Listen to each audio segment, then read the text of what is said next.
Hey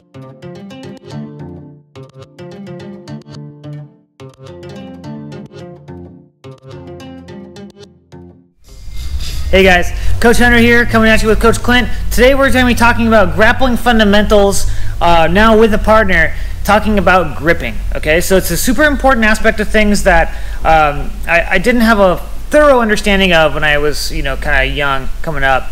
Because in MMA, the gripping options are more limited, so I understood those grips, but you don't have quite as many as you do in like the wider variety of grappling, just because of the context. So let's go ahead and get into it, guys, and start talking about it. Clint here. So we're facing off, guys. Until we touch each other, no grappling is happening, right? Not really, okay? As soon as we get to grips, literally, now we're grappling, okay? So this is a super important thing to understand. And the movement that, what grips we use here are going to really kind of depend on where we want to go and what type of, attack we want to do next, okay? So guys, the most basic grip we're going to play with today is going to be our single wrist grip. So I'm just reaching out and grabbing his wrist. It can be straight across, so my right hand to his left hand. It can be palm down or palm up. It can be a cross grip, going left to left, okay, either palm down or palm down or palm up, depending on how you want to look at it, okay? Single wrist grip, okay? We can also go to a double grip. Either what we call a sword grip, because I'm holding his arm like I would like a sword, or a burrito grip, because I'm holding his hand like a burrito, okay, like I'm going to eat it, right? 2-on-1 on the wrist. I can go 2-on-1 on the elbow, okay? Controlling palm up here or palm down, okay? I can switch that around, either direction, doesn't really matter, okay? Each of these grips have their own kind of utility and things I can do with them. Different endpoints. We're not going to talk about all of that, but I just want to talk about some of these options, okay? We also have, of course, cross gripping the same way, okay? Doesn't really matter, okay?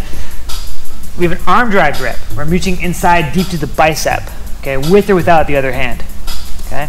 We also have a 2-on-1 Russian grip, right? Whether I'm having palm in or palm down, I'm controlling here underneath or over the top. I don't like that one as much. Here or here, okay? Here or here. That's our 2-on-1 Russian tie, okay? We're also going to be gripping, of course, the head with collar tie. That's what we call this, where I'm gripping the head or neck or skull, or two collar tie, double collar tie, right? Often referred to as a tie clinch or tie plum. We can get underneath the shoulder with an underhook, because I'm under his arm. Under his armpit is an underhook.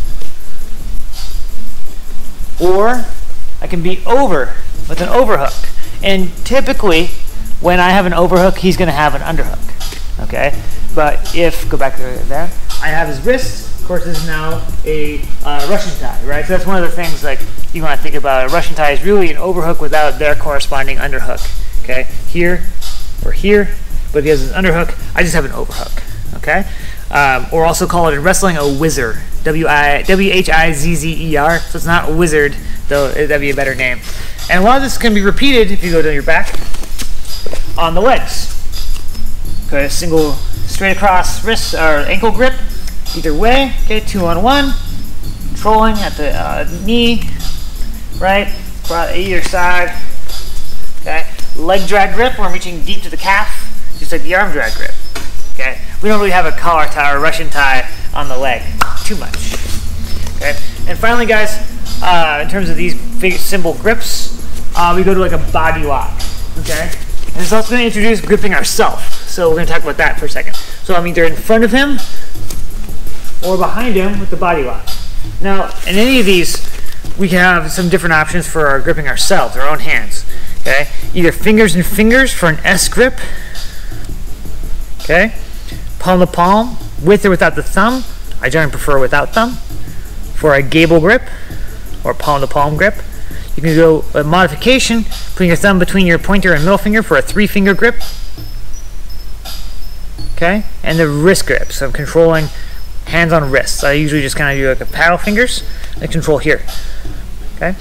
Another important grip to understand on your own body, but usually surrounding his, or your opponent that is a bicep grip, where I'm gripping my bicep and folding it up.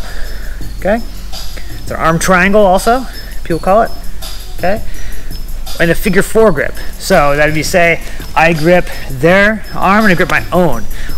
Usually, if you go to your back, in the context of some kind of attack, such as the Kimura, which we've been talking about recently in class, where I'm going under their upper arm and then under and gripping their lower arm, okay? Where I'm controlling their wrist and my own wrist, with or without thumbs. It's a figure 4 grip. Could be the opposite direction. Same thing, figure 4 grip.